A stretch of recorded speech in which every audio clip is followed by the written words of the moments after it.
உதம்பை சித்தர் அவர் சொல்கிறார், கடவுள் வழிபாடு எது உண்மையான கடவுள் வழிபாடு. அந்த உண்மையான கடவுள் வழிபாடு பண்ணுறவனுக்கு ஏதாவது ஒரு அடையாளம் தேவைன்னா எந்த அடையாளமும் தேவையில்லைடா. அது எது கடவுள் அப்படின்னா வெட்ட வெளி தான்டா கடவுள் அப்படின்றார். ஏன்னா இப்போ பூமி இருக்குது, சந்திரன் இருக்குது, சூரியன் இருக்குது, இதெல்லாம் ஒரு கோள்கள் தான். இந்த இத்தனை கோள்களையும் தனக்குள்ளே வச்சிருக்குது பாரு வெட்ட வெளி, அதுதான்டா கடவுள்ன்றான். அது எதுக்குள்ளும் அடங்காது, அதுக்குள்ளே எல்லாமே அடக்கண்டான்றான். அதனால் சொல்கிறான், வெட்ட வெளி தன்னை மெய்யென்று இருப்பவருக்கு பட்டயம் எதுக்குது. உண்மையை பார்த்து உண்மையை தெரிஞ்சுக்கணும். அவனுக்கு என்ன டாக்குமெண்ட்டாக ஓணும், பத்திரமா ஓணும். ஒன்று நீ உண்மையை பார்த்துட்டேன், நீ பார்க்கலன்னு சொல்கிறதுக்கு தேவையற்ற வேலைடா அது. உண்மையை பார்த்தவனுக்கு உலக விஷயத்தில் எதில் நாட்டம் இல்லைடான்றான். அதனால் சொல்கிறான், மெய்ப்பொருள் கண்டு விளங்கும் மெய்ஞானிக்கு கற்பங்கள் ஏது கிடைக்குது. இது கடவுளா, அது கடவுளா, இப்படி இருக்குமா, கடவுளா அப்படி இருக்குமான்ற கற்பனையே தேவையில்லடா. மெய்ப்பொருளை நீ பார்த்தவனுக்கு இதெல்லாம் தேவையற்றது, பார்க்காதவனுக்கு இதெல்லாம் ஓணும் அப்படின்றார். அடுத்து சொல்கிறாரு, வஞ்சகமற்று வழிதன்னை காண்போருக்கு சஞ்சலம் ஏது கடின்றான். வஞ்சனை இல்லாத இறைவனுடைய பயணத்தை தொடர்றவனுக்கு இங்கே என்னடா துன்பம் இருக்குது, அவனுக்கு ஒரு துன்பமும் இல்லைடா அங்கே அப்படின்றார். ஏன்னா வஞ்சகம் இல்லாத பொருள் இறைவன். அந்த பொருளை நீ தேடுறவனுக்கு இங்கே ஏது உனக்கு சஞ்சலம், கவலை ஏது உனக்கு, கவலையே தேவையில்லைடான்றார். சொல்கிற ஆதாரமான அடிமுடி கண்டோருக்கு வாதாட்டம் ஏது கடி. கடவுளை உண்மையிலே கண்டவனுக்கு போய் வாக்குவாதம் பண்ண வேண்டிய அவசியமே கிடையாது. அவனுக்கு ஒருத்தன் என்னை முட்டாள்னு சொன்னால் நான் முட்டாள் போப்பா அப்படின்னும். அவங்ககிட்ட போய் நான் பார்த்தேனே, நான் அவன் முட்டாள்ன்றானேன்னு வாதம் பண்ணக்கூடாது. வாதம் பண்ணால் நான் பார்க்கலன்னு அர்த்தம். ஏன்னா உண்மை அறியாதவன் வாதம் பண்ணிக்கின்னு தான் இருப்பான். உண்மையை அறிஞ்சவனுக்கு வாதம் தேவையே இல்லை. அதனால் சொல்கிறாரு, நித்திரைக்கு தந்திரமான தலத்தினில் நிற்போர்க்கு மந்திரம் ஏதுகண்ணா. அவன் இந்த ஞானிகள் இந்த மண் உலகத்தில் கால் ஊனி நடக்கிற மாதிரி தான் தெரியும் உங்களுக்கெல்லாம். ஆனால் அவன் கால் ஊனி நடக்கிறது இல்லை, அது அந்தரத்தில் நடந்து போயின்னுக்கிறான். ஆனால் அது உன்னால் அறிய முடியாத நிலையில் இருக்கிற. அப்படி தந்திரமான தலத்தில் நிற்போர்க்கு மந்திரம், அவனுக்கு சிலைங்களாண்டு நின்றுக்கணும், மந்திரம் சொல்கிறது, உபாசனை சொல்கிறது, உபதி கொடுக்குறது, தாயத்து கட்டுறது, இதெல்லாம் தேவையற்ற வேலைடான்றார் இல்லையா. சொல்லிட்டு சொல்கிறாரு, சத்தியமான தவத்தில் இருப்போர்க்கு உத்தியம் எது. சத்தியமான தவத்தில் இருக்கணுக்கு இந்த ஒரு பொழுது நான் இதை சாப்பிட மாட்டேன், ராத்திரிக்கு தான் சாப்பிடுவேன், இதெல்லாம் அவனுக்கு தேவையற்ற விஷயங்கள்ன்றார். அப்போது மனிதனுடைய இறை பயணம் எப்படி இருக்கணும்னா, இந்த உலகத்தினுடைய பற்று இல்லாமல் இருந்தால் மட்டும்தான் அது இறைவனுடைய பயணம். இந்த உலகத்தில் எல்லா பொருள் மேலேயும் நான் பற்ற வச்சுக்கின்னு இறைவனுடைய பயணம் பண்ணுறேன்னா ஒருபோதும் பண்ணோம்னா ஊரை ஒன்றா ஏமாற்றினோன்னா இருப்பேன் நான். உண்மையான பயணமாக அது இருக்காது. உண்மையான பயணம் பண்ணுறது இறைவன் மட்டும்தான் என் சொத்து. மற்றது இந்த உலகத்தில் எனக்கு எதுவும் இல்லைடான்னு நினைக்கிறானே அவன் மட்டும்தான் ஆன்மீகவாதி, அவன் மட்டும்தான் இறைவனை நோக்கி பயணம் பண்ணுவேன். இங்கே பேர் கிடைக்குமா, புகழ் கிடைக்குமா, இப்படி பேசினா நடக்குமா, அப்படி பேசினா நடக்குமா, இந்த மந்திரம் பண்ண நடக்குமான்றவன் ஆன்மீகவாதிக்கு தகுதியற்றவன். புரிஞ்சுதா? இப்படி இருக்கு சாமி. கடவுளை மகாவிஷ்ணு தான் கடவுள், இல்லை சிவன் தான் கடவுள், இல்லை புள்ளியார் தான் கடவுள் அப்படின்னு சொல்கிறானே, இவெல்லாம் கடவுளை அறியாதவன்றார். கடவுளை அறிஞ்ச மகான்கள் மகாவிஷ்ணு கடவுள், சிவம் கடவுள், முருகன் கடவுள் அப்படின்னு சொன்னதுக்கு காரணம் என்னன்னா, அவங்க அவங்க மனம் உருவாக்கின உருவத்தை கண்டதால் அந்த உருவத்தை சொன்னாங்க. அந்த உருவத்தை நீ ஏற்றுக்குன்னு தெரியக்கூடாது. இதான் கடவுள், அதான் கடவுள், உனக்கு தெரியுமா இதான் கடவுள் அதான் கடவுள்னு யாரோ சொன்னதையே சொல்லின்னுக்கிற நீ. ஆனால் நீ தேடிப்பார் எது உண்மைன்னு, அப்போ தான் உண்மை உன்னால் தெரிஞ்சிக்க முடியும். நீ அந்த உண்மையை தேடி பயணம் பண்ணணும்னு சொன்னால் நீ பரிசுத்தமானவனாக மாறணும். இந்த உலக பற்றுகள் விட்டு ஒழிஞ்சால்தால் தவிர இதை அடைய முடியாது. இதையெல்லாம் இந்த பற்று அருந்தால்தான் அந்த பற்று இறை பற்று ஏற்பட்டால் மட்டுமே அவனால் மட்டும்தான் ஏற்பட முடியும். அதனால் சொல்கிறாரு சிவவாக்கியர், தில்லை நாயகன் அவன், திருவரங்கமும் அவன். தில்லை நாயகன் யாரு? நடராஜர் சிவபெருமானு. தில்லை நாயகன் அவன் தான். திருவரங்கம்னா ஸ்ரீரங்கம், பெருமாளும் அவன் தான்டா. இதை மனுஷன் பிரித்து வச்சுட்டானே தவிர இறைவன் பிரியவே இல்லைடான்றான். அதனால் சொல்கிறான், தில்லை நாயகன் அவன், திருவரங்கமும் அவன், எல்லையான போனம் ஏகமுத்தி ஆனவன். இந்த உலகம் புள்ள அவன் தான், அவனை தவிர வேற எதுவுமே இங்க இல்லை. அதனால எல்லையான போனம் ஏகமுத்தி அவன், பல்லும் நாவும் உள்ள பேர்கள்.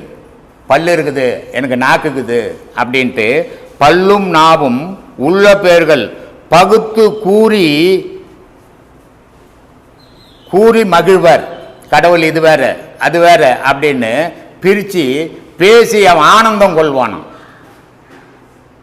அதனால சொல்றாரு, எல்லையான புவனமும் ஏகமுத்தி ஆனவன் பல்லும் நாவும் உள்ள பேர் பகுத்து கூறி மகிழ்வர், வல்லபங்கள் பேசுவர், வாய் புழுத்து மாய்வர் என்றார். வாயில புழு தள்ளி சாவாண்டாவன் அப்படின்றார். கடவுள் என்ற பொருளை பிரித்து பார்க்கக்கூடாது. அதை பிரித்து பார்த்து நீ பேசி மகிழ்ந்தீங்கன்னா வாயில கஷ்ட புழு தள்ளி சாவடா அப்படின்றார். இறைவா ஒரே வார்த்தை தான். உனக்கு ஒரு இறைவன் எனக்கு ஒரு இறைவன்லாம் கிடையாது. உலகத்தில் இந்த இந்திய நாடு இருக்குது, இந்திய நாடை விட்டு எவ்வளோ நாடுகள் இருக்குது, அவ்வளோ நாடுகளில் படைத்த மனிதனும் ஒரே விதம்தான் இல்லையா? இந்தியாவில் படித்த மனுஷன் ஒரு மாதிரி, ஆஸ்திரேலியா படித்த மனுஷன் ஒரு மாதிரி, இங்கிலாண்டில் படித்த மனுஷன் ஒரு மாதிரி அமைப்பு இல்லையே. உலகம் ஃபுல்லாக ஒரே அமைப்பு. அப்போ உலகம் ஃபுல்லாக ஒரு கடவுள் தான் உன்னை செய்துக்கிறான்னு தெரியுது இல்லை? இது மறுக்கிற உன் மனம் மறுக்குது. இந்த மனம் மறுக்கிற வரைக்கும் இறைவனை நீ அறிய முடியாது. எப்போ மனம் மறுக்கலையோ அப்போ நீ இறைவனோட நெருங்க ஆரம்பிப்ப.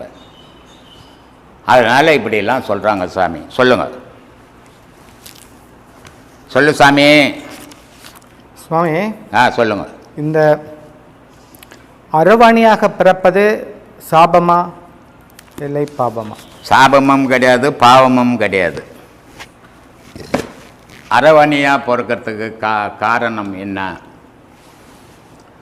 ஒரு தாயும் தகப்பனும் புணரல் பண்ணும்போது நான் ஏற்கனவே சொல்லியிருக்கிறேன், இந்த நாசியில் மூச்சு போகும்போது அவன் புணரல் பண்ணான்னா ஆண் குழந்தை பிறக்கும். இந்த நாசியில் போகும்போது அவன் புணரல் பண்ணான்னா அது 10 வாட்டி பண்ணாலும் 10 பெண் குழந்தையாக தான் பிறக்கும். அதுக்கு தான் சூரியனுக்கு ஆணும் சந்திரனுக்கு பெண்ணுன்னு பேர் வச்சுக்குது. அப்போது இவன் இந்த நாசியில் போதா இந்த நாசியில் போதான்னு பார்த்து போய் புணரல் பண்ண முடியாது. அது தற்செயலாக நடக்கிற விஷயம். அப்படி நடக்கும்போது இது மாறி மாறி நடக்கும்போது 5 வாட்டி போனாலும் 5 சூரியகளில் மூச்சு போகும்போது ஆண் பிள்ளையாக பிறந்துடும். 5 வாட்டி மூச்சு போய் சந்திரகலியில் போனாலும் 5 வாட்டி போனாலும் பெண் பிள்ளையாக பிறந்துடும். இந்த பெண் பிள்ளையும் ஆண் பிள்ளையும் 2 கலையிலையும் மூச்சு ஓடும்போது அபானன் தடுக்கும்போது அது திருநங்கையாக பிறந்துடும். இதுக்கு சாபமும் கிடையாது, இதுக்கு வரமும் கிடையாது. அங்கே நடந்த விதம்தான் இது. ஒரு பெண்ணுடைய மூச்சாகப்பட்டது சந்திரகலையிலையும் சூரியகலையிலையும் 2ம் ஈக்குவலாக ஓடி போய் அபானன் தடுத்தால் அங்கே திருநங்கையாக மாறிடும் அந்த குழந்தை. இதுக்கு இந்த பிறப்புக்கு அடிப்படை மூச்சு தானே தவிர கடவுளுக்கு காரணமே இல்லை. இது ஏன் கடவுளுக்கு காரணமாக ஒப்பிடுறாங்க அப்படின்னா, இந்த மூச்சாகப்பட்டதை கடவுளாக நினைக்கிறான். கடவுள் தானே எனக்குள்ளே இருந்து கேட்குறான். அப்போ அந்த கடவுள் தானே என்னை இப்படி பண்ணிச்சு அப்படின்றது ஒரு வகை. ஒரு வகை இவனையும் தாண்டி வெளியிருந்து எங்கேயோ கடவுள் உன்னை ஆராய்ஞ்சி உனக்கு தண்டனை கொடுத்த மாதிரி நினைக்கிறது ஒரு வகை. இது 2மே கிடையாது. நீ புணரல் பண்ணும்போது எந்த நிலையில் அந்த சுவாசம் இருந்ததோ அதுக்கேற்ற பிறப்பு தான் அது நடக்குது. அதே நேரத்தில் ஒரு பெண் முழுவாமல் இருக்கிற காலத்தில் மலம் அதிகமாகி போச்சுன்னா முடமாக பிறந்துடும், கால் விழுந்து பிறக்கும் குழந்தை. அதனால தான் கர்ப்பமாக இருக்கும்போது பெண்கள் அதிகமாகவும் சாப்பிடக்கூடாது, அதிகமாக பட்னி போட்டும் வருத்தக்கூடாது. 2மே வயிற்றில் இருக்கிற கருவுக்கு சிசுவுக்கு பாதிப்பு உண்டாக்கும். அப்போ அதிகமாக சாப்பிட்டு வயிற்றில் மலம் அதிகமாக தங்கி போச்சுன்னா பெண்ணுக்கு அது ஊனமாக பிறந்துடும் குழந்தை. சரி, மலம் பிறந்து தங்கி ஊனமாக பிறந்து போச்சே அப்படின்னா மலமும் ஜலமும் கூடி நின்றுதானே குருடாக போயிடும் குழந்தை. அப்போது இந்த குறைபாடுகள் ஒரு நொண்டியாக பிறந்த போது, ஒரு குருடாக பிறந்த போது, இதையெல்லாம் எதால் ஏற்படுறது? கடவுளால் ஏற்படுறதான்னா ஒரு விஷயமும் கடவுளால் ஏற்படுறதே கிடையாது. அப்போது கடவுளால் ஏற்படலை, இது எதால் ஏற்படுது அப்படின்னா அந்த கரு தரித்த அந்த விந்துல இருந்த பாவமும் இந்த தந்தையின் பாவமும் இந்த தாயின் பாவமும் அதை தடுத்து அதை முடமாக்குறதும் குருடாக்குறதும் அந்த செயலுக்கு மலம் நிற்கிறதும் உதிரம் நிற்கிறதுமா இருக்குது. அப்போது இங்கே நம்ம பொதுமக்கள் சராசரி ஜனங்கள் ஒரு குழந்தை நொண்டியாக பிறந்து போச்சுன்னா கடவுள் பாரு நான் எவ்வளோ கோயிலில் போய் கும்பிட்றேன் என் குழந்தை நொண்டியாக போச்சுன்னு சபிக்கிறான். ஒரு சில தாய்மார்கள் ஒரு சிலர் என்னப்பா எவ்வளோ ஒன்று என் குழந்தை குருடாக போச்சு. இந்த குருடுக்கும் நொண்டிக்கும் கடவுளுக்கும் சம்பந்தமே இல்லை. இது அறியாமையில் பேசுகிற விஷயங்கள். இது எல்லாமே நம்ம செய்த பாவ புண்ணியங்கள். அந்த பாவ புண்ணியங்களுக்கு ஏற்ற மாதிரி இந்த மலை ஜலம் வயிற்றுல தங்கினது, அதுக்கு ஏற்ற மாதிரி இந்த முடங்கள் ஆகிறது. இது எல்லாத்துக்குமே அடிப்படை பேஸ் நாமாவே இருக்கிறோமே தவிர இறைவனாகவே இல்லை. ஏன்னா இறைவனுடைய படைப்பு சுத்த படைப்பு, இறைவனுடைய படைப்பு புனித படைப்பு, இறைவனுடைய படைப்பு வெண்மை படைப்பு, இறைவனுடைய படைப்பு பக்தி படைப்பு. ஆனால் நம்ம இத்தனையும் தள்ளி போட்டு நம்ம வாழ்க்கையில் நமக்கு கண்ணுக்கு பட்டதெல்லாம் நம்ம செய்யும்போது தீமைகள் நம்மளை வந்து சேருது. அந்த தீமைகளால் ஏற்படுற விளைவுகள் குழந்தைகள் ஊனமாகவும், குழந்தைகள் வறுமையிலையும், குழந்தைகளுக்கு குருடாகவும் இதையெல்லாம் ஏற்படுறது காரணம் நம்ம பாவ புண்ணியங்களே தவிர இறைவனுக்கும் இதுக்கும் சம்பந்தமே இல்லை.